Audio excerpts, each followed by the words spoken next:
the Arabian Desert, a vast ocean of drifting sands and scorched, sun-baked rocks.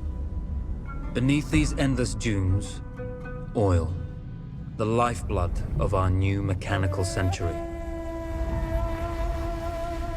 For more than 400 years, the Ottoman Empire has ruled these lands, controlling all that's to be found here. But the Ottomans do not rule unopposed. Small bands of Bedouin rebels have united to overthrow the empire. They strike without warning and then vanish into the desert. Fighting alongside them is a lone British officer whose exploits have earned him wide renown. The world has taken to calling this man Lawrence of Arabia. In the desert, you rely on good planning, but you also hope for a dash of luck. And luck was with us when we learned of a recently derailed Ottoman train carrying a most interesting piece of cargo.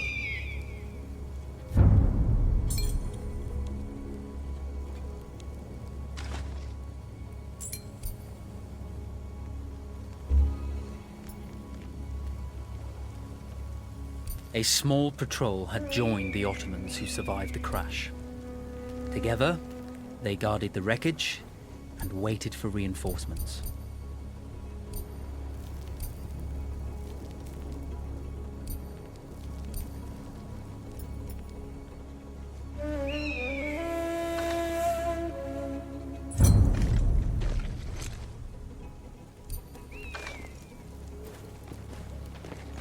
We strive to do what we think is right, and push through those who would stop us from achieving this, no matter the cost.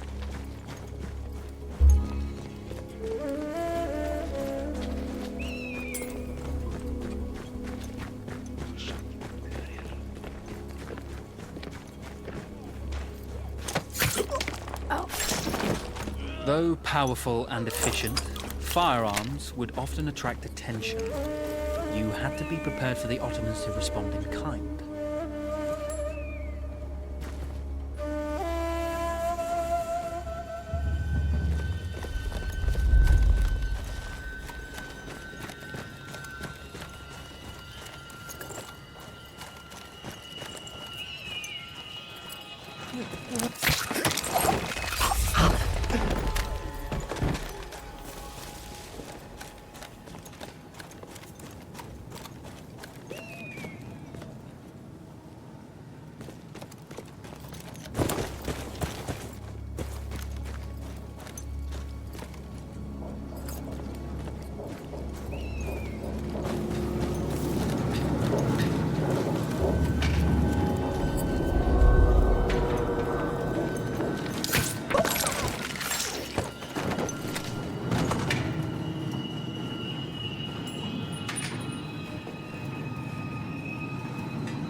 When your enemy has better weapons and better equipment than you, steal from your enemy.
teslim olun.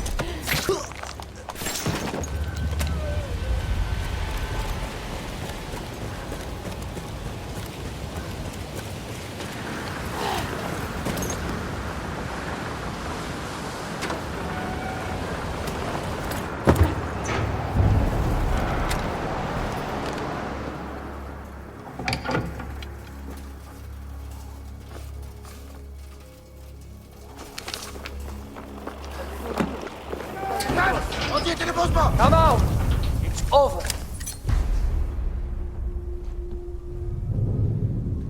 Well, you did not think we would be fast enough to catch you here, did you? Lawrence of Arabia.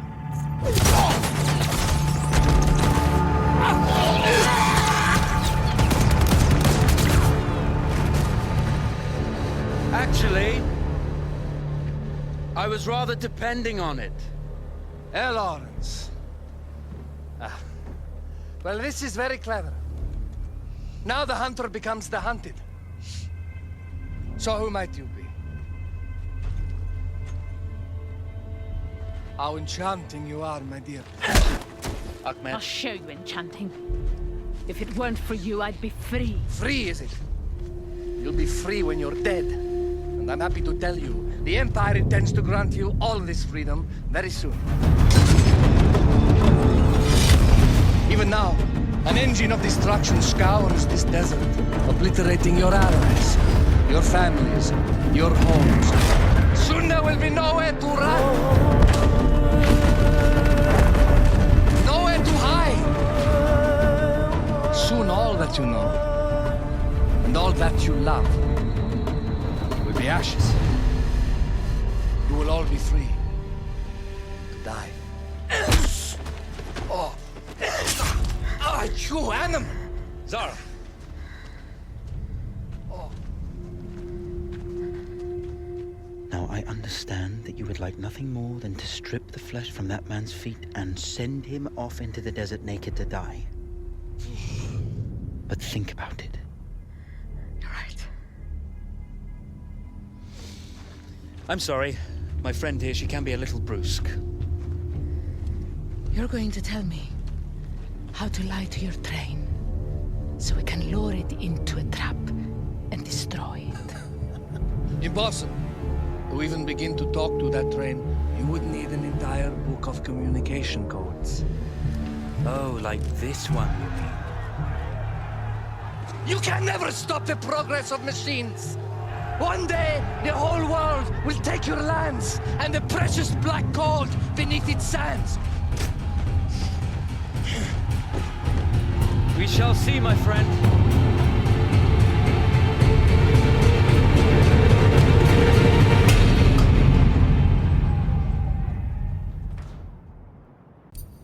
Of course, obtaining the codebook was not enough. To destroy this Iron Dragon, this Canavar, as the Ottomans had named it, we had to send it 3 encrypted messages telling it to stand down. There were Ottoman outposts scattered along the railroad tracks. The commanders there carried high-priority message capsules. We had to use those to send our orders.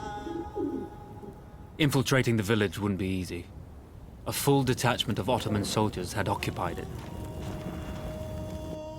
The Ottomans had chosen an isolated location for their desert outpost.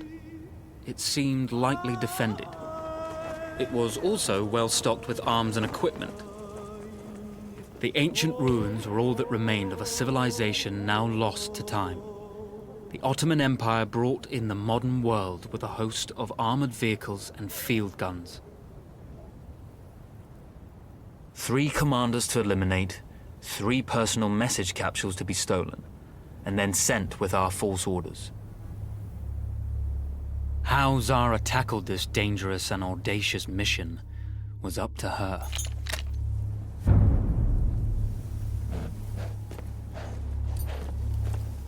The Bedouin treasured their horses, and in return, those animals granted their riders unparalleled speed and mobility.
A single order would be enough. Ottoman protocol required the message to be received in triplicate before the train would acknowledge it as genuine.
Bağırma hıyar.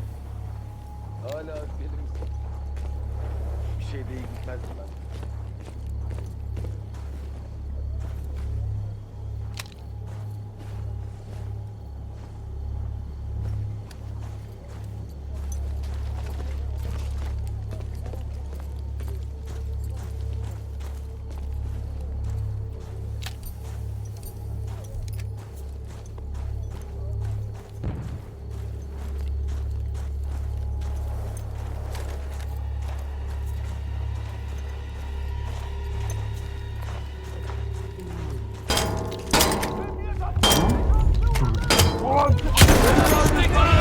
Hemen aldığınızda...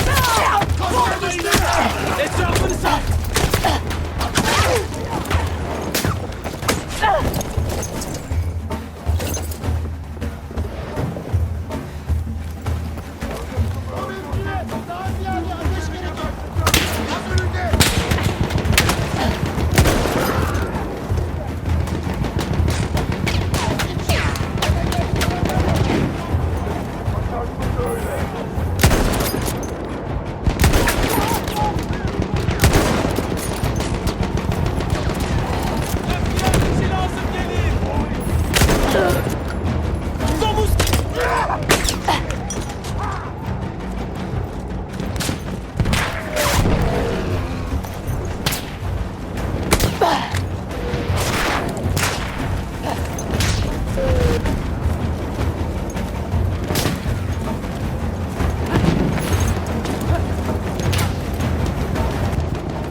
We were putting a great deal of trust,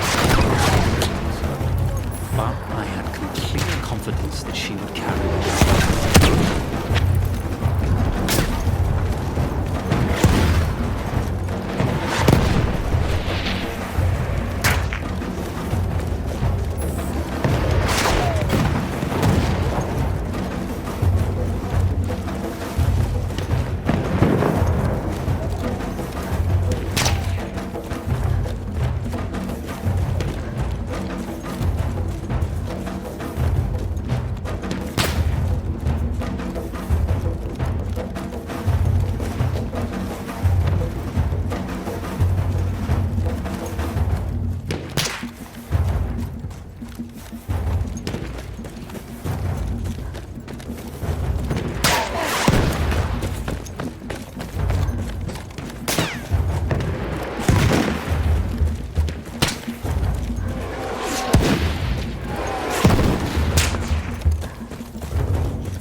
dur be. Kabak daima benim başıma patlıyor. Bir elin nesi var, iki elin sesi var.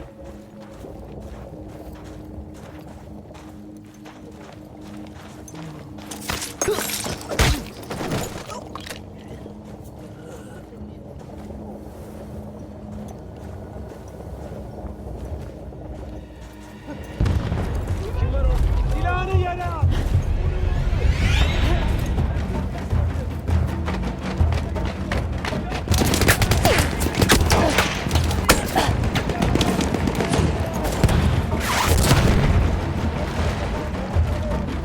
Sakın sığışayım demeyesin.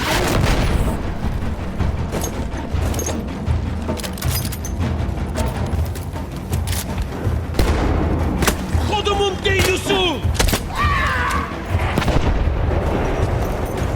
Bizden biri vuruldu! Teslim ol! Teslim ol ya da geber!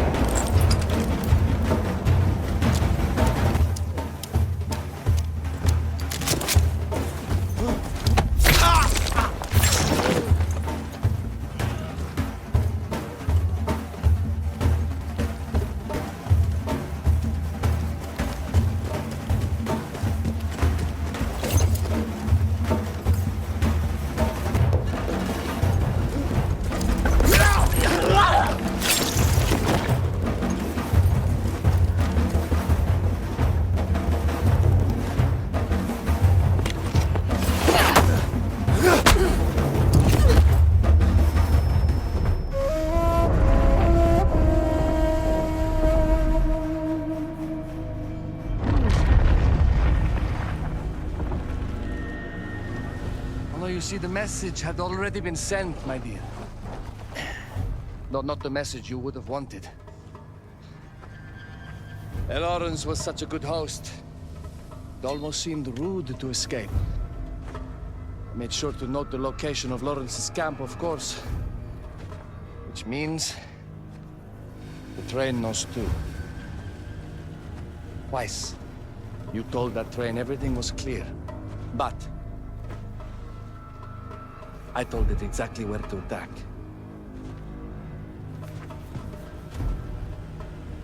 The beast has your scent, my dear.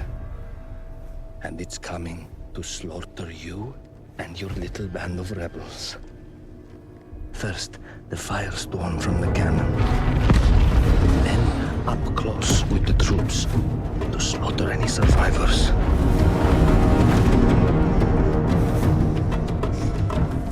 The legend of Lawrence of Arabia dies tonight.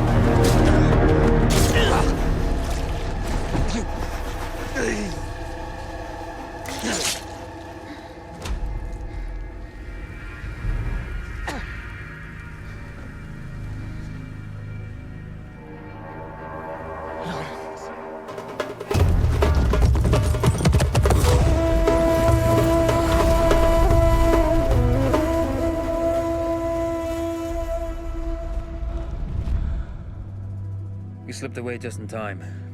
Tilkitchi was a fool to think we'd ever stay after he escaped. The carnival won't stop hunting us. No, it won't. Let me think. The train's coming a long way, so it'll have to stop to take on water. That's where we strike. Agreed. I'll deal with any sentries, then rig explosives on the track. Yes, and I'll rally our fighters. When I blow the lines, the train will be trapped. So when you hear the blast, you need to attack them with everything you have. It's good. But you know that there's a chance the men may not come. You may set off those explosives and find you're out there all alone. You know that. I guess I won't know either way until I set it off.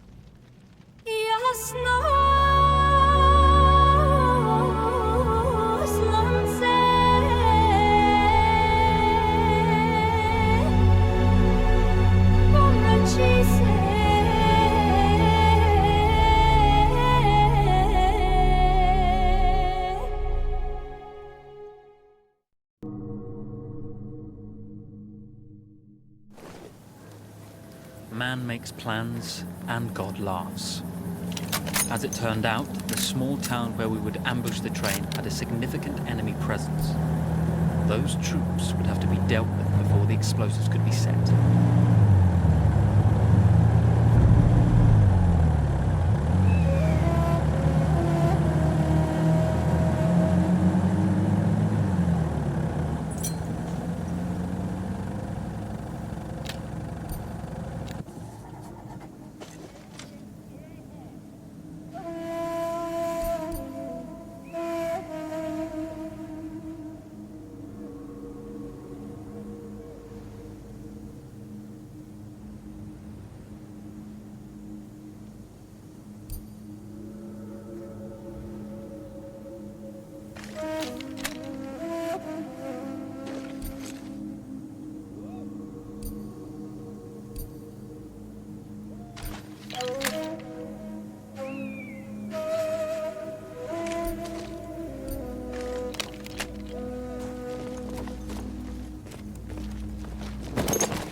Afiyette misin?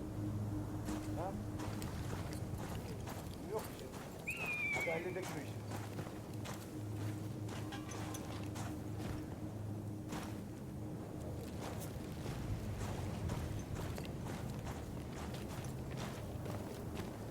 Bir hal mi oldu?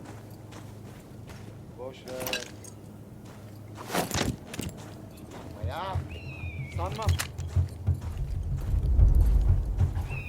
Those troops in the village had to be dealt with before we could push on with our plan to destroy the train. Takviyeyle kardeşim. Ha?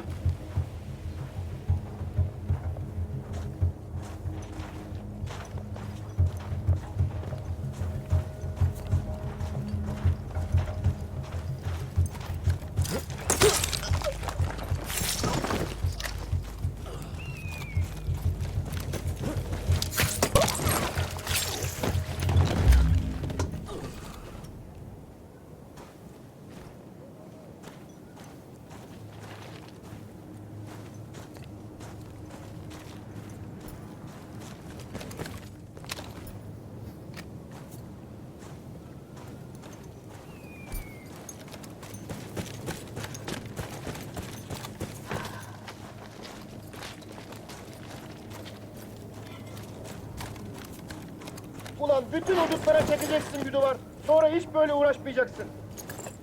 Bağırma ya. Sizden neler geçiyor birader? Yok. Ben de zamanı sorayım. O da ne kız lan? Yok.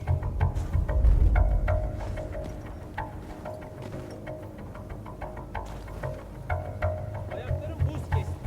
Hep şu gavurların suçu bu hal.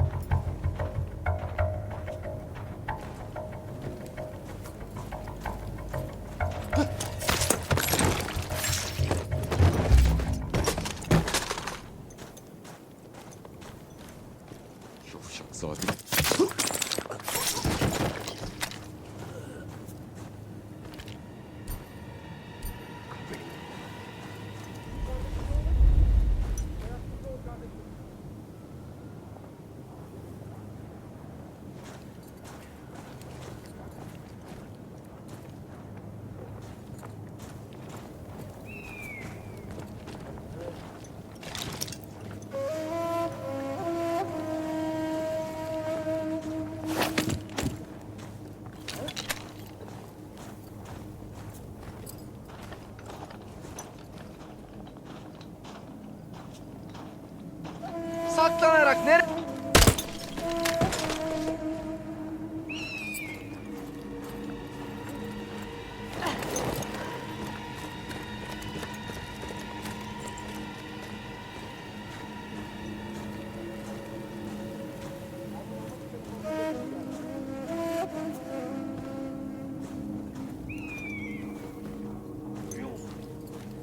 Şuradaki ceset mi var?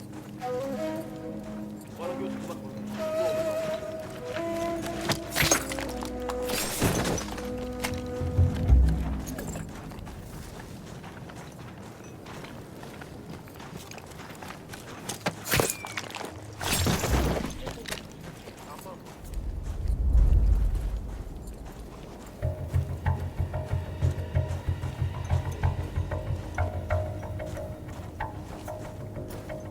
Those troops in the village had to be dealt with before we could push on with our plan to destroy the train. Mıntıkayı iyice tepki şeyleyin. İbedilikle çık meydana! Gördüğünüz yerde vurun sik kafalıyı. Teslim olursan sana kimse dokunmayacak.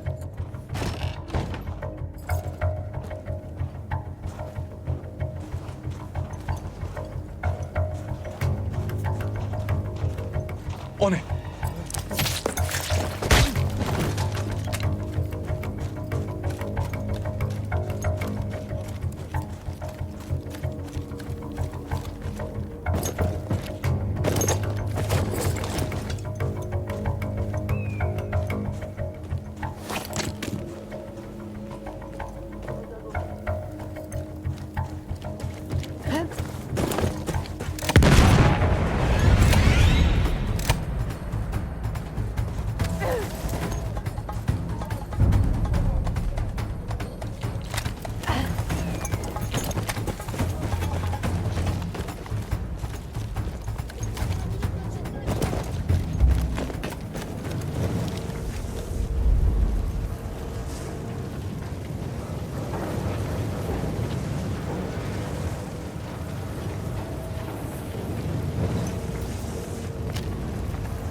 Once Zara secured the town, the trap could be set for the Dragon Train.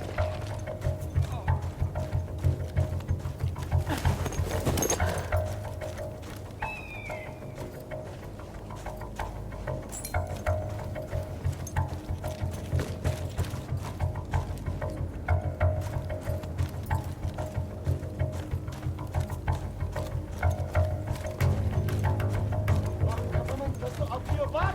Aklın varsa çıkarsın!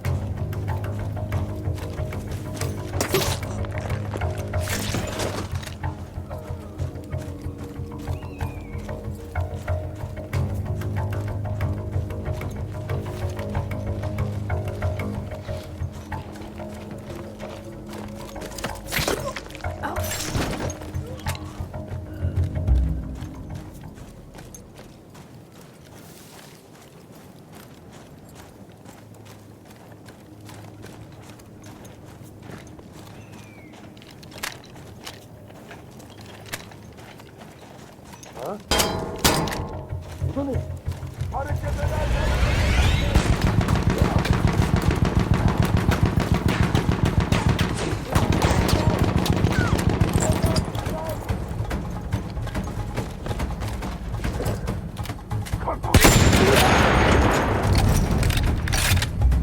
Once Zara secured the town, the trap could be set for the arriving train.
vengeance can be a sweet or bitter brew. How did you find it, Zara?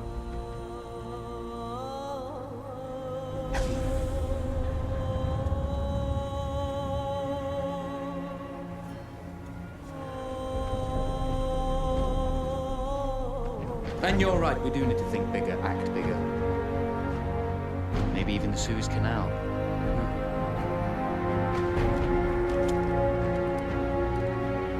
Tell me, what do you know about battleships?